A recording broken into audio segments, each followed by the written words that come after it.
In this video I want to talk about what is for me the key element in the From Software's games and why we love their games so much, and probably is an element that they, I don't want to say neglected a little in Elden Ring, but we can say they didn't rely 100% on that, and I'm open to debate. Maybe you may disagree, and I would like to know your opinion. Of course, if there is someone in this channel watching my videos that I still don't know. Okay, the element are the dungeons. Okay, I will be honest with you, I enjoy all the exploring this infinite lands full of mysteries of monsters, but the true element that made me fall in love with the From Software were the dungeons. Okay, this castle, if you played Bloodborne, you will remember the churches, the hospital. I mean, that were the best part, these very narrow places where you have to keep the torch up and you know, looking for secrets. Be careful of ambushes, because someone can just come at your back and stab you. I mean, that was the greatest part, and I felt that in Elden Ring they relied less on that, even if probably the most of the resources of the investment was actually on these dungeons. Okay, because they are expensive. If you make a giant land with yeah, you can just with the artificial intelligence now, it's easy, okay, to make giant land with the rocks, trees, and plants. What is hard is to design a dungeon, you know, with all the different rooms, the secret passages, and so on. And that's the best part. And when in Elden Ring I arrived to the castle, the Storm Castle, to the Great Storm Castle. Sorry, I don't know the name because I played the game in Italian.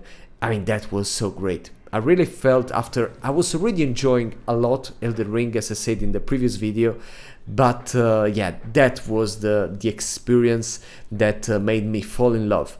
And yes, now in this video we will explore a little of the castle, and we will enjoy some of the initial and beginning moments together, like where we are in the stairs and we have to fight multiple of these dudes that start to have some magical damage. This one, for example, can throw you this storm and windy blow of sword, and yeah, the view is phenomenal. If you suffer of vertigo, you have to be careful to, you know, to look around, because yeah, it will be very easy to fall. And now I already know the way, I know where to look for, but yeah, the first time as the new experience, I think I felt so many times in the void of this castle.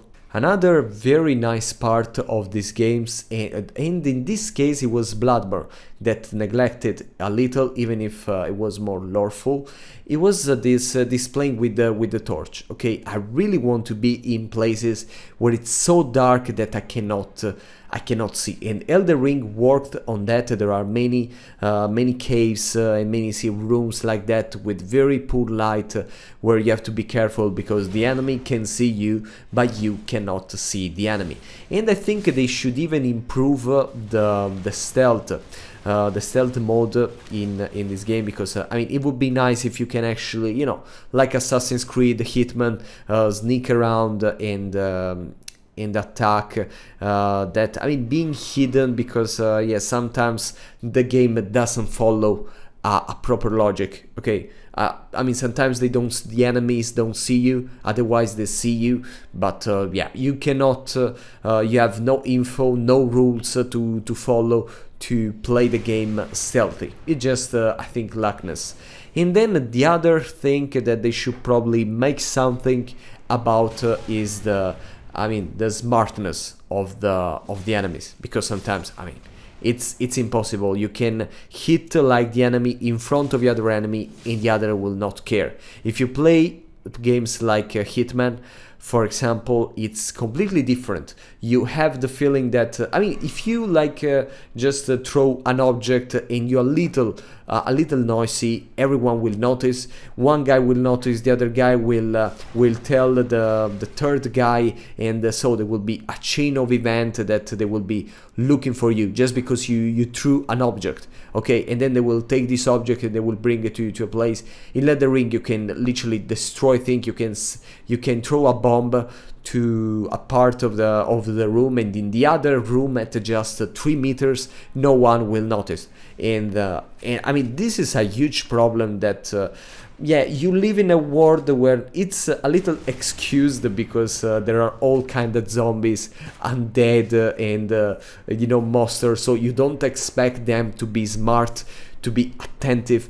But I mean, it's not right. If you want to enjoy the game properly, you should make enemies smart enough to, you know, that they know how to surround you, how to prepare you an ambush, and not to just put a planned situation in the game where, like in this case, okay, you can see the enemy that is about to hit the fire bomb that you're close of, or there is, you know, an enemy that distract you and the other that is attack you at the back. But yeah, it's not like you know, over these boxes there can be an enemy that is hidden there, but it's everything kind of planned. Okay, I want the enemy playing smart to try to hit me, not just there are these you know, mindless zombies. I'm sorry, I already played this part, that's why I know exactly what's about to happen.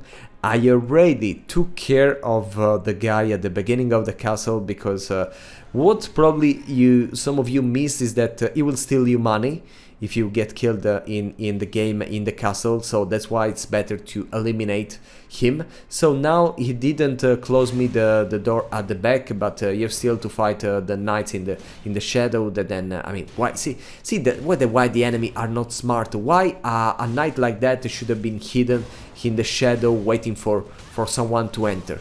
Okay, I mean, just for the purpose of the game, but yeah, it's not playing. It's not, I mean, you're not there is no sense on that. In this case, I am getting hit more than I'm giving. I'm taking more than I'm giving, but yeah, I was not mentally prepared to. Okay, and that's what happened.